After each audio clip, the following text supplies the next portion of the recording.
Hello student, teach town academy में आपका एक बार फिर से स्वागत है। आज हम लोग क्लास 10th मैथ का चैप्टर शुरू करेंगे, जिसका आज हम लोग इंट्रोडक्शन क्लासेज पढ़ेंगे। सर पहला चैप्टर जो है वास्तविक संख्या, जो कि 9th में भी है 10th में भी है, दोनों के लिए कॉमन है। इसके बारे में थोड़ा इंट्रोडक्शन हम लोग जानेंगे ताकि हम लोग को चैप्टर पढ़ने में आसानी हो। चलिए क्वेश्चन की तरफ चलते हैं। सर पहला चैप्टर हमारा वास्तविक संख्या रियल नंबर है। तो सर पहले हम लोग रियल नंबर क्या होता है इसके बारे में हम लोग जानेंगे।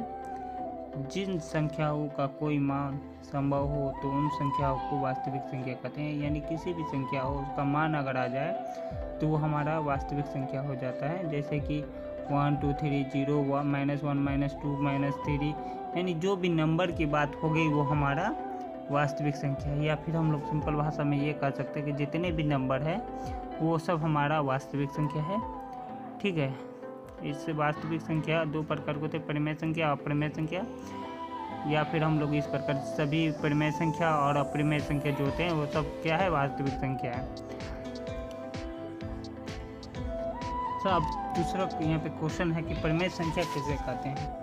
तो वे संख्या जिसे हम p/q के रूप में लिख सकते हैं उसे हम परिमेय संख्या कहते हैं, जहाँ p एवं q पूर्णांक है, q = 0 है। जैसे 0 1 2 3/2 इत्यादि, ये सब हमारे क्या हो जाएंगे, परिमेय संख्या होगा। परिमेय संख्या क्या होता है, जो p/q के फॉर्म में लिखा जाता है। ये आपका बहुत इंपॉर्टेंट है। क्लास 10th के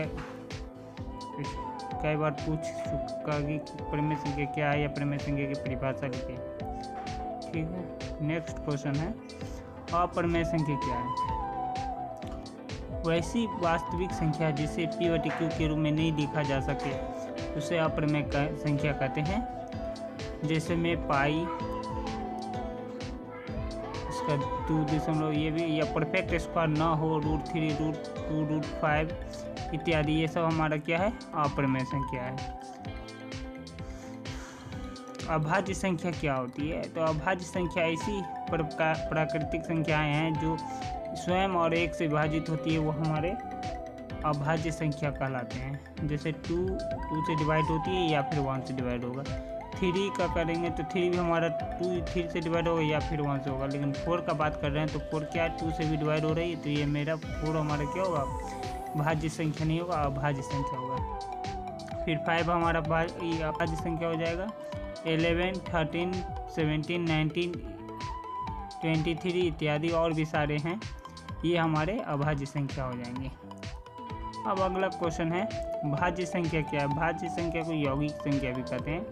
तो ऐसी प्राकृतिक संख्या जो स्वयं और 1 से विभाजित होने के अतिरिक्त कम से कम किसी एक अन्य संख्या से विभाजित होने भाज्य संख्या कहते हैं। मतलब दो संख्याओं से जो विभाजित होती है 1 को छोड़कर, वो हमारा क्या होता है, भाज्य संख्या। जैसे 4 2 से डिवाइड हो रहा है, 4 से डिवाइड हो रहा है, 1 से भी डिवाइड हो रहा है, तो ये हमारा 4 हो गया, 6 हो गया, 8 9 10 11 हमारा भाज्य संख्या नहीं, अभाज्य संख्या, क्योंकि 11 हमारा क्या है, 1 से डिवाइड होता है या फिर स्वयं से डिवाइड होता है।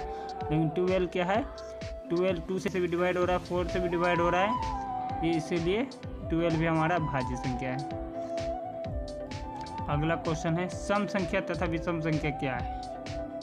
सम संख्या वैसी संख्या होती है जो 2 से विभाजित हो।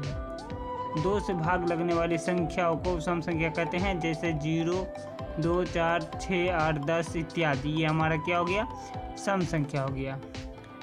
विषम संख्या वैसी संख्या होती है जो 2 से विभाजित न हो। जैसे 1 3 5 7 9 11 13 17 इत्यादि, ये हमारा विषम संख्या होगा। Thank you. या नेक्स्ट वीडियो में फिर आप लोग को HCF LCM और भी सारे सवाल लेकर मिलते हैं।